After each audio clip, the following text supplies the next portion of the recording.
العالمین والصلاۃ والسلام علی سید الانبیاء والمرسلین وآلہ الطیبین الطاہرین ومن والہ۔ بسم اللہ الرحمن الرحیم۔ السلام علیکم ورحمۃ اللہ وبرکاتہ۔ ہمارے ہاں تمام مفسرین، محدثین، سیرت نگار اس بات پر متفق ہیں کہ تمام صحابہ کرام کے اندر صحیح روایات کے ساتھ جو فضائل ثابت ہیں وہ امام علی علیہ السلام کے ہیں۔ لیکن ایک طرف تو یہ بات کہی جاتی ہے، دوسری طرف ہم یہ دیکھتے ہیں کہ امام علی علیہ السلام کے فضیلت میں اگر کوئی روایت نقل کی جائے، اسے بیان کیا جائے تو اکثر محدثین یا اکثر طور پر اسے ضعیف قرار دیا جاتا ہے یا کہا جاتا ہے کہ اس میں فلاں راوی ضعیف ہے، مدلس ہے، وغیرہ وغیرہ۔ تو ایسا کیوں ہے؟ اس کی کیا وجہ ہے؟ جبکہ یہ بات کہی جاتی ہے کہ فضیلت میں زیادہ روایات وہ امام علی علیہ السلام کی ہیں۔ مثال کے طور پر سلفی اور ابن تیمیہ کا کہنا ہے کہ لا فتح الا علی ولا سیف الا ذوالفقار، کہ کوئی نوجوان نہیں ہے، نوجوان حقیقی معنی میں جو ہے وہ علی ہے، اور اللہ کی اور جو تلوار ہے، حقیقی تلوار، وہ ذوالفقار ہی ہے۔ تو اس روایت کو ابن تیمیہ نے کہا ہے کہ یہ منکر ہے، اس میں فلاں راوی یہ ہے، اور وغیرہ وغیرہ اس طرح کی بات کرتے ہیں۔ تو یہ کیوں ایسا ہے؟ یہ امام علی کے فضائل کے ساتھ ایسا کیوں ہے؟ جبکہ دوسری جانب کچھ فضیلتیں جو امام علی کی ہوں اسے دوسروں کے لیے آسانی کے ساتھ قبول کر لیا جاتا ہے اور ثابت کیا جاتا ہے۔ مثال کے طور پر سیف اللہ، اللہ کی تلوار، یہ حضرت خالد بن ولید ہے ہمارے اہل سنت میں، لیکن کیا واقعی حضرت خالد بن ولید اس لقب کے مستحق ہیں، یا امام علی علیہ السلام کا یہ لقب ہے سیف اللہ یا ان کی تلوار کا؟ تو اس کو آج ہم سمجھنے کی کوشش کرتے ہیں۔ سیف اللہ المسلول، اللہ کی سونتی ہوئی تلوار، یہ کون ہے؟ حضرت خالد رضی اللہ کے لیے اگر اس لقب کا استعمال کیا جائے کہ یہ اللہ کی تلوار ہیں تو کہا جاتا ہے کہ وہ بہت بہادر تھے۔ دیکھیں، بہادری کی دو قسمیں ہیں۔ ایک بہادری تو یہ ہوتی ہے کہ ایک انسان خود کسی کے مد مقابل جائے، کسی بہادر کے ساتھ لڑے۔ جنگ کے اندر ایسا ہوتا تھا، جس کو کہتے ہیں مبارزت، مقابلے کی دعوت دینا۔ اور دوسری بہادری ہوتی ہے کہ آپ بہت سارے لوگوں کے ساتھ، جھتے کے ساتھ مل کر کسی کے اوپر حملہ کریں۔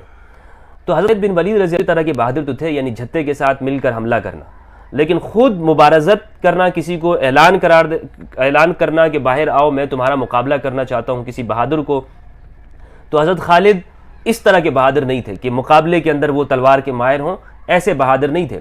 اس طرح کی بہادری، بلکہ دونوں طرح کی بہادری، کہ مجموعے کے ساتھ جا کے لڑنا اور اکیلے جا کے اعلان کرنا یا کسی کا چیلنج قبول کرنا، یہ صرف واحد ہے امام علی علیہ السلام، جو ہر کسی کی مبارزت بھی قبول کرتے تھے، اور جتھے کے ساتھ یا ٹیم کے ساتھ جا کے حملہ کرنا یہ بھی امام علی علیہ السلام کی خصوصیت ہے۔ حضرت خالد جو ہیں وہ صرف اس دوسری طرح کی بہادری کے اندر ماہر ہیں کہ بہت سارے لشکر کو لے جا کر، جیسے آپ دیکھیں غزوہ احد کے اندر انہوں نے حملہ کیا، تو سیرت میں ہمیں کہیں نہیں ملتا کہ خالد بن ولید وہ اکیلے انہوں نے کسی کا چیلنج قبول کیا اور اس کے لیے نکلے ہوں۔ حتیٰ کہ امام علی علیہ السلام نے عمر بن ود کو جو مارا تھا، تو عمر بن ود کو جو مارا تھا تو اس میں، حالانکہ وہ بہت بڑا بہادر تھا، تو وہ خالد بن ولید سب اس کے ماتحت تھے، تو عمر بن ود کا چیلنج امام علی علیہ السلام نے قبول کیا، اور پھر کبھی بھی خالد بن ولید امام علی علیہ السلام کے ساتھ کے مد مقابل بھی نہیں آئے ہیں، بلکہ بڑے بڑے مشرکین کو امام علی نے قتل کیا، اور حضرت خالد جب تک اسلام قبول نہیں کیا تھا تو امام علی علیہ السلام کے مقابلے میں نہیں آئے ہیں۔ تو یہ اعلان کی جو چیلنج کو قبول کرنے کی جو بات ہے جنگ کے اندر، وہ صرف اور صرف امام علی علیہ السلام کے اندر پائی جاتی ہے۔ تو خالد کی جو بہادری مشہور ہے ہمارے ہاں کہ سیف اللہ اسے کہا جاتا ہے، یہ یعنی یہ امام علی علیہ السلام کا لقب ہے۔ اس کو اگر غور سے دیکھا جائے تو یہ تلوار، اس کی کچھ خصوصیات ہیں، یعنی سیف اللہ، اللہ کی تلوار، یہ اضافت یہاں پر تعظیم کی ہے، جیسے بیت اللہ ہے، ناقۃ اللہ ہے، اللہ کی اونٹنی، مراد یہ ہے کہ اللہ کی طرف منسوب کر کے اس میں ایک تعظیم ہے۔ اس لفظ کو اگر خالد بن ولید رضی اللہ عنہ کیا جائے تو کیا ان کی تلوار، اس تلوار کے کچھ مقتضیات ہیں، کچھ تقاضا کرتی ہے یہ، یعنی وہ کیا تقاضا ہے؟ جیسے کہ اس تلوار سے کسی مسلمان کا قتل نہیں ہونا چاہیے، کیونکہ یہ تلوار اللہ کی جانب منسوب ہے، یا یہ شخصیت اللہ کی جانب منسوب ہے، تو یہ کسی مسلمان کو قتل کرنے والے کا لقب نہیں ہو سکتا ہے۔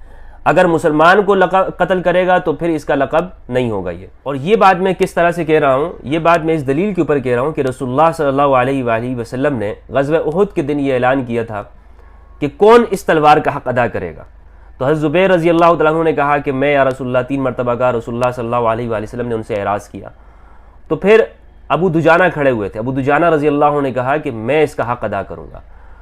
تو آپ صلی اللہ علیہ وآلہ وسلم نے حضرت ابو دجانہ کو یہ تلوار دیتے ہوئے کہا کہ یہ تلوار تو میں آپ کو دے رہا ہوں، لیکن اس تلوار کا ایک حق ہے، وہ حق کیا ہے؟ اللہ تقتل بہ مسلما ولا تفر بہ عن کافر، کہ اس سے کسی مسلمان کو قتل نہیں کرے گا، کسی مسلمان کو آپ قتل نہیں کریں گے، اور نہ ہی یہ تلوار اس سے کوئی کافر بھاگے گا۔ تو یہ دو خصوصیات ہیں کہ مسلمان اس تلوار سے قتل نہیں ہونا چاہیے، جبکہ ہم دیکھتے ہیں کہ حضرت خالد کی تلوار سے وہ مسلمان بہت قتل ہوئے، حضرت خالد کی تلوار سے اتنے کافر قتل نہیں ہوئے جتنے کہ مسلمان قتل ہوئے ہیں۔ فتح مکہ کے بعد رسول اللہ صلی اللہ علیہ وآلہ وسلم نے حضرت خالد بن ولید کو بنی جزیمہ قبیلے کے پاس بھیجا دعوت اور تبلیغ کے لیے، کہ دین کی دعوت اور تبلیغ دیں گے ان کو۔ تو حضرت خالد نے وہاں جا کر ان لوگوں کے قبیلے والوں کو باندھ دیا ہاتھوں سے اور ان کو قتل کر دیا، ان کا سر اڑا دیا۔ یہ بات جب رسول اللہ صلی اللہ علیہ وآلہ وسلم کے پاس پہنچی تو آپ صلی اللہ علیہ وآلہ وسلم نے ہاتھ اٹھا کے بارگاہ الہی میں دعا کی، اللہم انی ابرؤ الیک مما فعلہ خالد، پروردگار میں خالد کے فعل سے بیزاری کا اعلان کرتا ہوں، میں خالد سے بیزار ہوں۔ 3 مرتبہ آپ نے ارشاد فرمایا، اور بہت غصہ ہوا ہے خالد بن ولید پہ۔ پھر ان سب کی دیت بھی رسول اللہ صلی اللہ علیہ وآلہ وسلم نے دی۔ امام علی سے کہا کہ جاؤ یہ مال لے کے جاؤ اور ان کی دیت ادا کر دو جو بھی قتل ہوئے۔ امام علی وہاں پہ گیا اس قبیلے میں اور سب کی دیتیں دی، یہاں تک کہ اگر کتے کے پینے کے برتن اس کو ضائع کیا گیا تھا تو اس کے پیسے بھی امام علی علیہ السلام نے دیے، وہ مال بھی دیا کہ یہ بہت نقصان ہوا ہے، غلط کام ہوا ہے۔ اور امام علی علیہ السلام نے پھر جو مال بچا تھا وہ بھی ان کو دے دیا، کہا کہ یہ اور بھی رکھ لو، اگر تمہیں ہو سکتا ہے کہ اپنا نقصان بتانے کے اندر تاوان بتاتے ہوئے معلوم نہ ہو کہ کیا کیا چیز ضائع ہوئی ہے تو یہ اور مال بھی رکھ لو۔ تو رسول اللہ صلی اللہ علیہ وآلہ وسلم اس بات سے بہت مسرور ہوئے، خوش ہوئے۔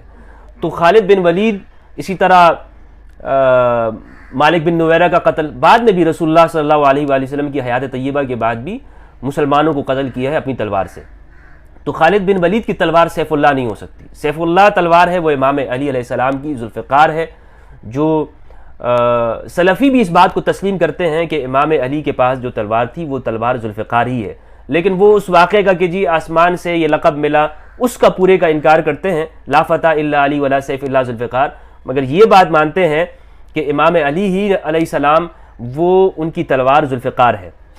اور یہ جو آپ صلی اللہ علیہ وآلہ وسلم نے آپ کو یہ تلوار دی تھی، تو اصل میں بدر کے اندر ایک شخص ہیں عاص بن منبہ ابن الحجاج السہمی، عاص ابن منبہ ابن الحجاج السہمی کو امام علی علیہ السلام نے قتل کیا اور اس کی تلوار لا کر رسول اللہ صلی اللہ علیہ وآلہ وسلم کو دے دی تھی، تو آپ نے پھر وہ تلوار امام علی کو دی۔ تو یہی تلوار ذوالفقار ہے، اور ہمارے ہاں شیعہ کے اندر روایت ہے، بلکہ اہل سنت کے اندر بھی روایت موجود ہے کہ آپ صلی اللہ علیہ وآلہ وسلم نے اس موقع پہ فرمایا کہ لا فتح الا علی لا سیف الا ذوالفقار۔ تو کہنے کا مقصد یہ ہے کہ یہ جو ٹائٹل ہے سیف اللہ المسلول، یہ حضرت خالد بن ولید کے لیے استعمال کرنا میرے نزدیک محل نظر ہے۔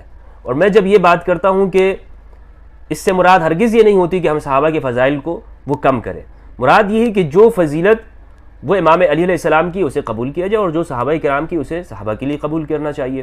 افسوس کی بات یہ ہوتی ہے کہ ہم دونوں کو خلط ملط کرتے ہیں اور یہ سمجھتے ہیں کہ حقیقت بات کرنے سے اور تحقیق کرنے سے وہ شاید کسی کی تنقیص ہوتی ہوگی، تو ایسا نہیں ہے، بلکہ کھلے ذہن کے ساتھ ہمیں اس بات کو قبول کرنا چاہیے کہ سیف اللہ یا وہ فضائل جو امام علی علیہ السلام کے ہیں وہ مولا علی کے لیے استعمال کیے جائے، اور جو دیگر صحابہ کے ہیں وہ دیگر صحابہ کے لیے ہوں۔ اس میں کوئی شک و شبہ نہیں ہے کہ خالد بن ولید وہ ایک بہادر انسان تھے، لیکن ان سے خطائیں ہوئی ہیں، جس طرح کہ مالک بن نویرہ کا قتل ہے، یا بنو جزیمہ قبیلے کا قتل، پورا قبیلہ قتل کر دی جو کہ مسلمان تھا۔